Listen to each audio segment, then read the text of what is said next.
So here we have the Ford Kuga automatic on a 68 plate. I'm going to start off by showing you around the outside of the car, and then we'll hop in and run through some controls on the inside.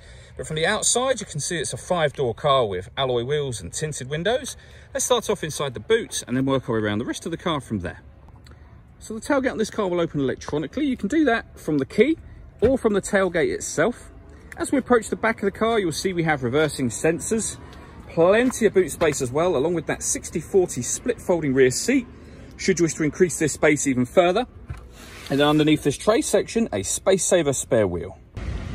Okay, so we're just going to work our way back round to the front of the car, and then we'll hop in and run through some controls on the inside. But now that we've done a full circle of it, you can see it's in excellent condition the whole way round. Just briefly before we climb in, I think it's while we're seeing the interior from this exterior point of view. You get full leather seats.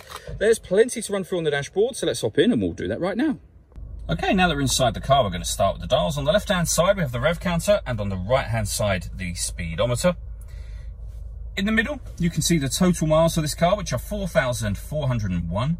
Above that, we have a digital readout for the speedometer. That information can be changed using buttons on the steering wheel for various bits of individual trip computer information.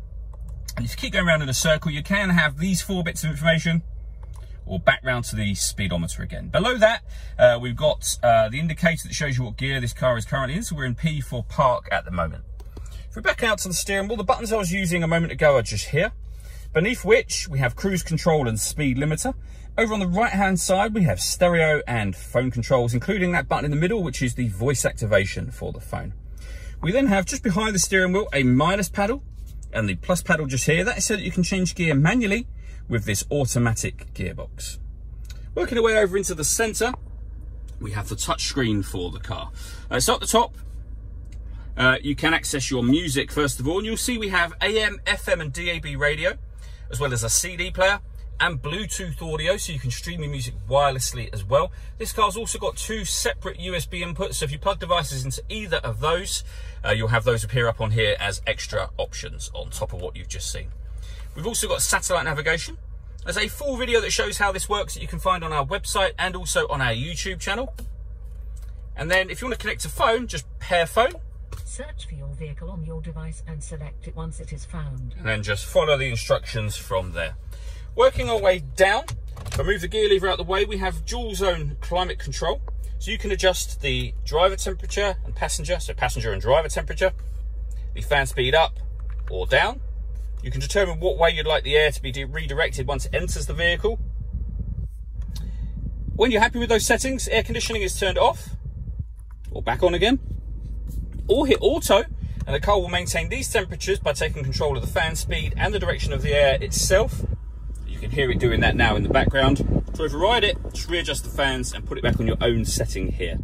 We've also, for those colder days, got heated driver and passenger seats, both with 3 different heat settings each. We can open the tailgate electronically from inside the car, as well as from the key and from the back of the car. Now this button turns off the stop and start. This car is designed to cut out when it's stationary in traffic to save you fuel. I've just turned that system off. We then have the gear lever for the fully automatic gearbox, a 12-volt charging socket and electronic handbrake. The last thing I want to talk about is the panoramic glass sunroof. First of all, the sunblind is closed, as you can see, so we have a button just here. If we push that once, it will open about half the way and stop.